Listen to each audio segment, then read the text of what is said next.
folks, and welcome to your video on employment law basics, addressing minimum wage, overtime, and break time.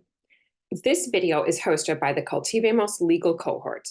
Our members, their logos at least, are up at the top, and I'll tell you more about us a little bit later.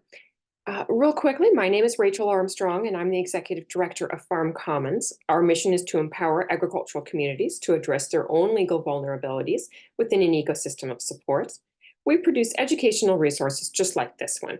We develop guides, workshops, webinars, podcasts, question and answer platform, all kinds of stuff. We also deeply believe that the best source of solutions to farm law challenges is farmers themselves. So we host leadership development programming around the country for farmers as well. We're a membership organization. I can tell you more about how that works at the end again. Now, getting right to it, in this video, we are going to be discussing farm employment law basics, including how we classify our workers, followed up by, once we have an employee, what do we need to know about minimum wage, overtime, and break time? This is not a comprehensive analysis of all the laws that pertain to classification or employment law obligations by any means. This video does not explore every nuance for specific situations, including different minimum wages depending on age or abilities, detailed rules, or how to determine baseline wages for time and a half or overtime, for example. A comprehensive course would take at least days, maybe weeks, to attend. But this video will give you enough information to know where you might have an issue and how to move forward in researching more for your own situation. This video tends to speak directly to farm owners, as they are the person who generally has the most control over the employment laws and compliance with them. However, it is still useful for farm workers who aren't owners to also understand if an operation is in compliance. Bear in mind that this presentation is educational in nature. We are providing information to help you explore your own compliance. We are not telling anyone what to do in their specific situation. We don't know your situation.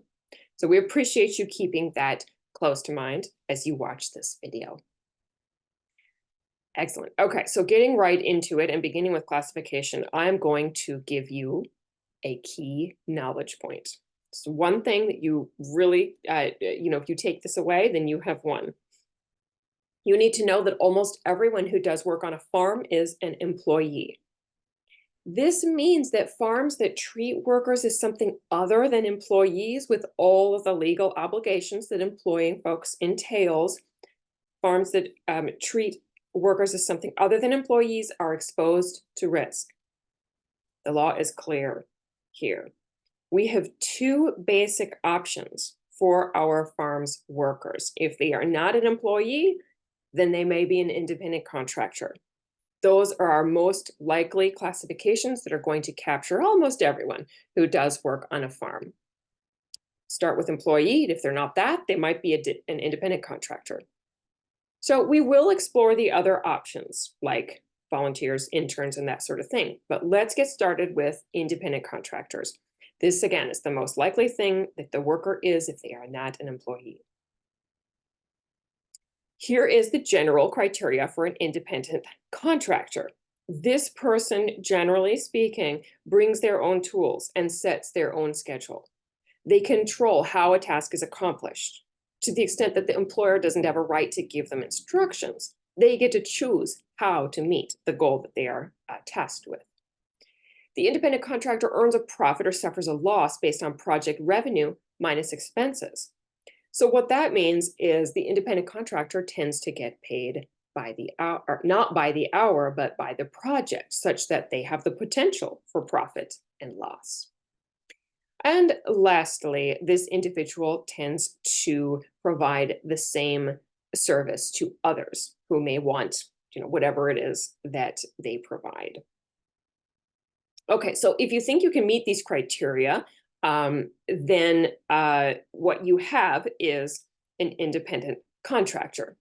Now, please keep in mind that this is general. Your state may have different or more specific criteria that apply.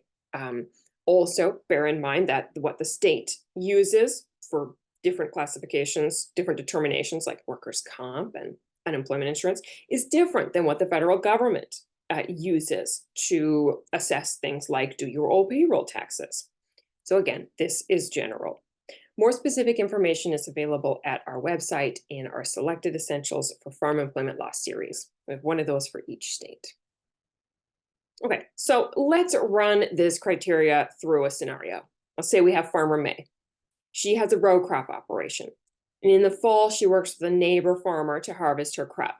The neighbor has a combine and does custom harvest for farmer May and a few other farmers in the region. This neighbor coordinates the harvest schedule as they are able to do that, depending on who's where and whose product is ready. May pays the contractor cash in return, and that's based on number of acres that the individual harvests. Does this custom harvest person meet the criteria? Likely yes. They have their own, let's start at the top, they have their own combine. They set their own schedule for when they conduct the harvest. May does not go out and tell them how to drive their combine or how to operate the equipment or how to conduct the harvest.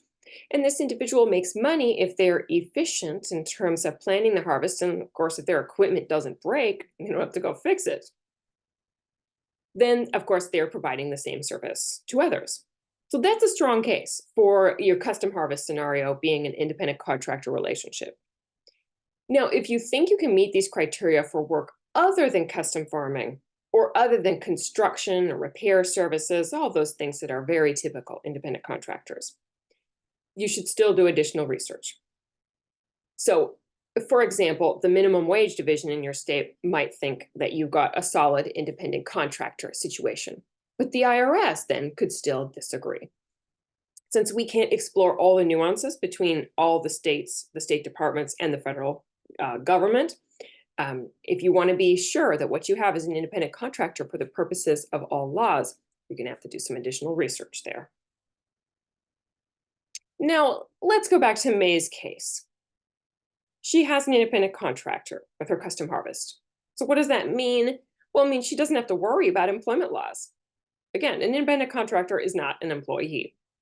It's like when you pay the plumber for fixing your broken pipes. You don't worry about whether you've complied with employment laws. The plumber is not your employee. You just pay the plumber their fee and you both go on your way. Now, what you do need to know about having an independent contractor is if you pay them $600 or more, you're responsible to issue them a Form 1099 at the end of the year. And that says how much exactly you paid them through the year. That Form 1099 also gets filed with the IRS. The thing, though, is that this kind of work relationship isn't what most farms need to actually get work done on a day-to-day basis. Most farms need someone to, like, weed the vegetables, feed the cows, get products sold, and the other everyday tasks that are the farm's work. And for the most part, farmers need these tasks done according to their specifications and their schedule. So for the most part, farms need employees. Now, you might be thinking, oh, come on. I worked as an independent contractor and I didn't bring my own tools. I worked as an independent contractor and I was paid by the hour. Lots of people have had experiences that are different than what the rules require. And why is this? Well, it often comes down to enforcement. State agencies or the federal government can choose to enforce their laws when they find out about violations.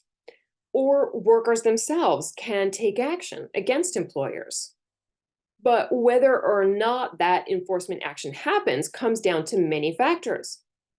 Who has money, who has resources, political influences in terms of the government's choosing to do it. And oftentimes violations do not go corrected. When laws aren't enforced in ways that people can see, people often forget that the rule is there or what it is. But it doesn't change what the rule is. And enforcement can happen at any time. So even though you're not wrong, that you have probably worked in positions that didn't comply with this, it doesn't mean it's not still taking a risk. All right, so that is why employment, again, as we said before, is the default, and only if you think you can meet the independent contractor criteria would you fall under that. So having cleared up the definition of an independent contractor, let's go back to employee and explore the definition here. The law says that to employ someone is to permit someone to do the work of one's for-profit business. So interesting, right? It doesn't say that to employ someone is to put out a job application, conduct interviews, select someone, and then train them into the job. It just says if you allow someone to do the work of your for-profit business, then you have employed them. But now you are probably also thinking, wait, no, I have seen situations where a person does work but isn't an employee. Let's talk interns. Let's do that. Okay. So for a worker to be a legal intern who is not also an employee, they have to meet certain criteria. And this is just 3. There are actually more criteria, and it is a little bit more difficult, but we're boiling it down here. If the intern or apprentice is involved in a formal educational program, enrolled in college, enrolled in high school, and they receive significant, broadly applicable educational benefit, which means they don't just learn how to work on your farm, they learn how to work on farms in general, and they do not displace current employees, then they might be an intern that is not also an employee. Okay. So some of these can be challenging. If they're involved in a formal educational program, they're probably only available from June to August. And for the second one, if you're spending time training them broadly and not specific to your farm, well, that value might not come back to your operation. And number 3, does not displace current employees. That may very well mean that if the intern doesn't show up, no one else needs to do their work. Their work wasn't important enough that nobody has to actually do it. But if it is important and someone does have to actually do that work, like you're going to have to hire somebody now or do it yourself, then that means someone may have been displaced. But then if like you don't really need their work, again, why are they coming to work? Why are you spending time training them? So that is actually the point. If your intern is quite unhelpful, then they might be a legal intern who is not an employee. And some farms do that. They are truly committed to educating the next generation of farmers, and they offer internships that are not employment because they do go through these steps, and the individual is not nearly as helpful as a real employee might be. All right, so that's our slide. This is not the end of the story on interns. States do have specific laws and situations which can be more nuanced, but again, we don't have time for all of that. We're giving you the preview. You can always go to the Farm Commons website and access our Farmer's Guide to internship and volunteer programs for more information. On that volunteers, let's go there. Okay. The law is simple here. For-profit businesses are not eligible to have volunteers. Whether they are strangers, relatives, or friends, if they do the work of a for-profit business, they are within the definition of employed. Volunteers, according to the federal definition, are people who give their time to charitable or nonprofit organizations or government in order to benefit humanity. So if your farm is organized as a nonprofit or is part of tribal government, for example, or something like that, then you may have more of an angle to have volunteers. And again, if you're in that situation, you'd still want to check out the Farmer's Legal Guide to volunteer and intern programs to make sure that you understand the nuances. Let's take an example. We got Farmer January. She has a CSA operation. Some of her customers prefer to help out the farm by packing boxes or doing marketing rather than paying cash for their share. Farmer January appreciates the help and sets up a program to earn one's CSA share through labor. How about those workers? Well, they're likely employees, and she needs to consider her employment law obligations towards them, which is what we will cover next. So the central question that Farmer January is going to have to ask is she permitting them to do the work of her for-profit business? One of the classic examples of work that volunteers do, which may not be the work of a for-profit business, is gleaning. And gleaning in the most authentic sense, where it is unmarketable product that the farmer is not going to be removing from the fields because it is unmarketable. In that case, if volunteers come through to harvest that product and take it to the food shelf, Are they doing the work of a for-profit business? No, it's not the work of the for-profit business to take unmarketable product out of the field. So you can see where we're going here. All right, so what do we do now? If we have an employee, we need to understand our employment law obligations. What we're going to cover today is minimum wage, overtime, and rest breaks. Okay, knowing this information is essential to reducing your legal vulnerability. But of course, these are just the topics we are covering today. Employment law is vast, and there are also rules about discrimination, how often you pay wages, rules about ages and the time of day in which youths could work. We can go on, but let's start here. Okay, minimum wage. The first question is, do I have to pay at least the minimum wage? Well, to answer this, we have to ask another question, because in many states, it depends on the type of labor assigned and the size of the operation as to whether or not minimum wage is paid. But before we get there, oftentimes the question is moot. In order to attract a qualified workforce, or a workforce at all, most farms need to offer well above the minimum wage. So most farms don't bother with whether they have to. They already are. The folks that usually have to pay attention to this issue are those who offer internship or volunteer programs. So as we just learned, most internship programs and volunteer arrangements, they are employment. So we then have to ask ourselves, should I be paying this intern or volunteer at least the minimum wage? And that's how the question tends to come into play. So let's take a look at the state specifics.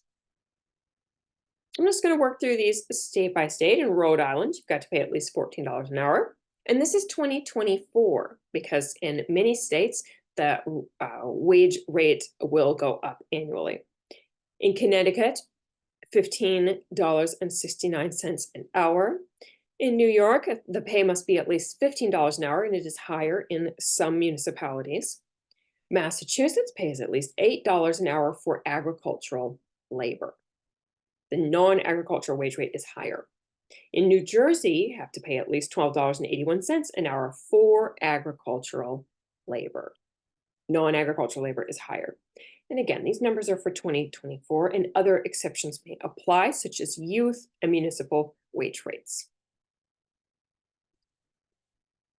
However, many states have no minimum wage for agricultural labor until the farm reaches what is called the 500 man-day threshold. Hold on to what that is. For now, we're going to imagine that this is about 6 to 7 workers in a day who show up. These are the states that have no minimum wage until the farm reaches about that size: Maine, New Hampshire, Vermont, Pennsylvania, Delaware, West Virginia, and Maryland. And again, we're only covering the northeastern states because this video is for Cultivemos, which serves northeastern states. So after the 500 man-day threshold is reached, the farm must pay at least the minimum wage to employees, which again may vary depending on the size of the business.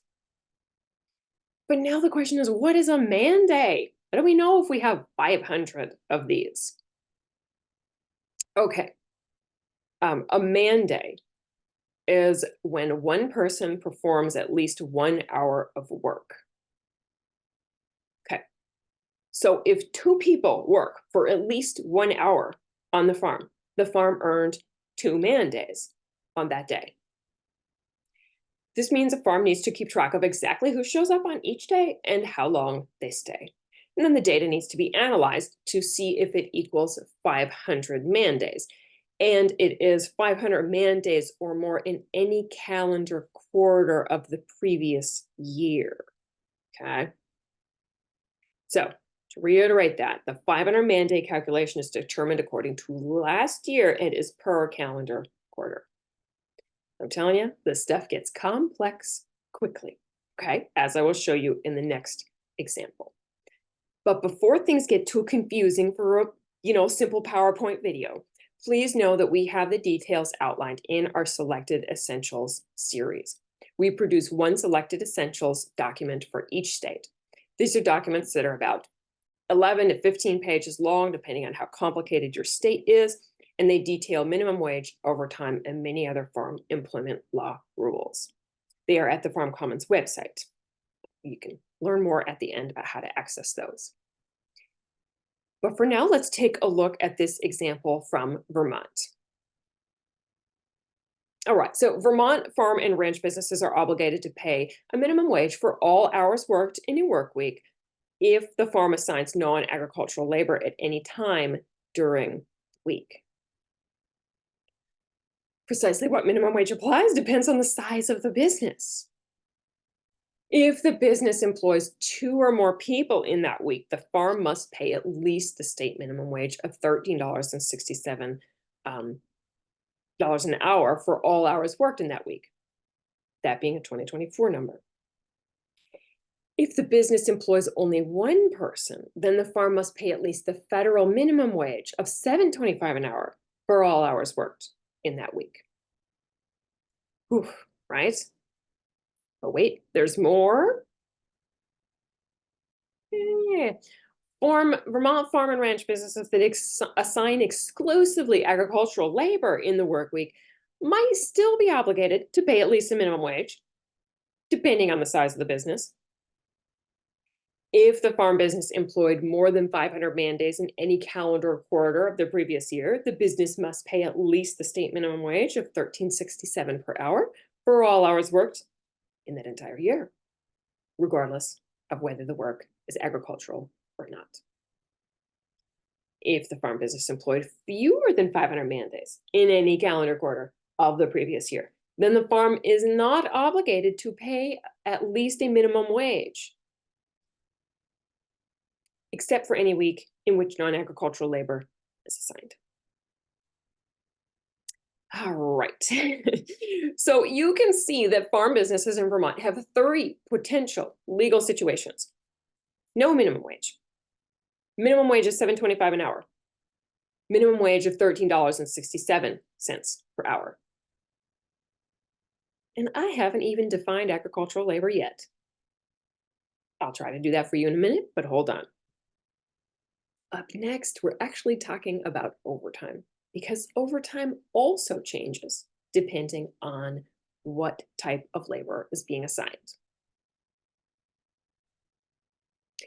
All right, overtime. In most states, it is not owed unless you assign non-agricultural labor.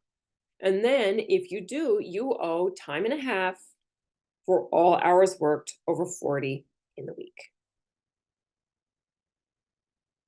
Okay, but some states do have an overtime rule for agricultural labor. And here are those details for states located in the Northeast. In New York, overtime for agricultural workers kicks in at hours over 56 in the week in 2024.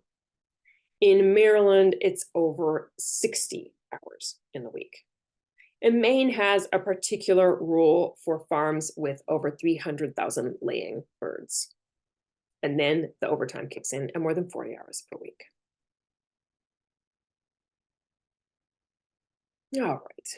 So what is agricultural labor? You know this is an important question because it determines whether and when we have to pay overtime, as well as, in some states, whether and when we have to pay minimum wage. A precise answer is complex and difficult, but we can give you some broad contours here. It is easier to explain when farmers should pay overtime because the labor is potentially not agricultural. So what things are potentially not agricultural? Agritourism, food service, handling products not grown on your farm, like buying in. Folks who work exclusively in a pack shed, making deliveries and taking orders to restaurants and other direct-to-consumer buyers. Value-added processing, like turning an herb into tea. Doing product development, and more. Okay, if these things happen, then overtime should be paid for all hours worked over 40 in that week. Unless you're signing up to do some detailed research and analysis to make sure that your state considers this labor to be agricultural in nature. And also the federal government because this is usually an exemption from both state and federal overtime, so you need to secure that exemption for both. Things are a little different in Massachusetts, where there has been particular enforcement actions and lawsuits around this definition.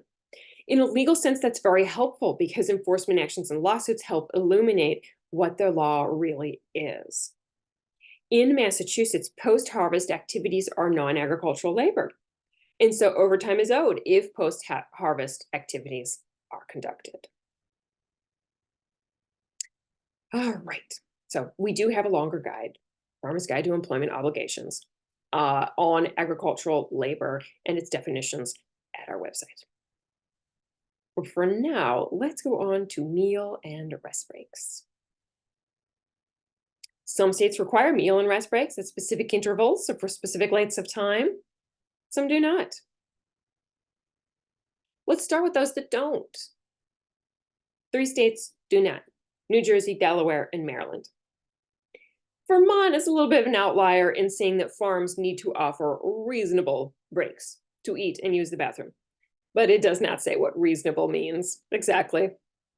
So, generally under the law, reasonable means what other people tend to do.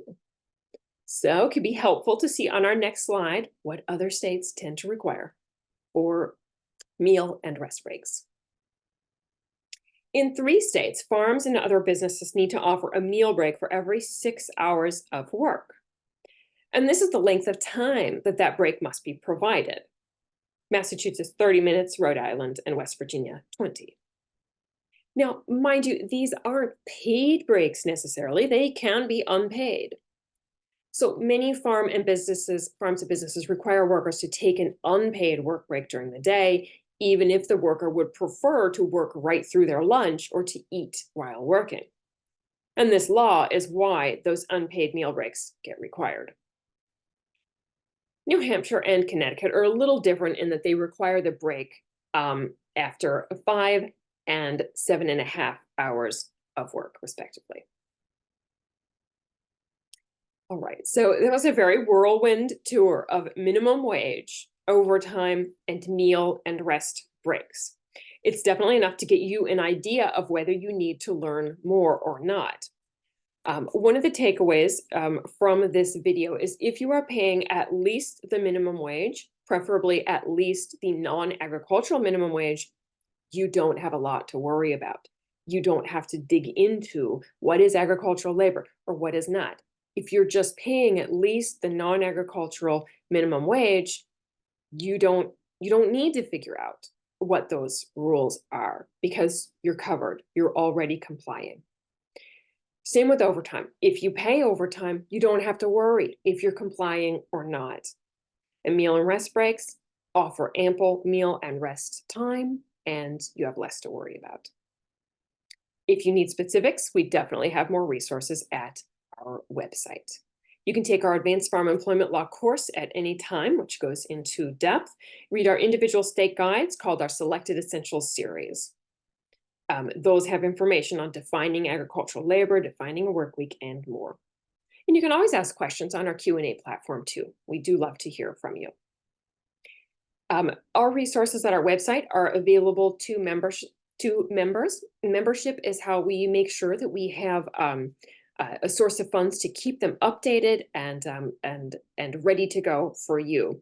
Because as you've seen, these rules change fairly frequently in many instances. Scholarships may be available. See the video description for an active scholarship we may have during the Cultivemos period. But after that, you can always contact us. And this video is brought to you by the Cultivemos Legal Cohort members: Jackie Schweitzler, Whitney Shields, Francesca Gallo, Sheila Marshman, and myself, Rachel Armstrong. Thank you again for your time today.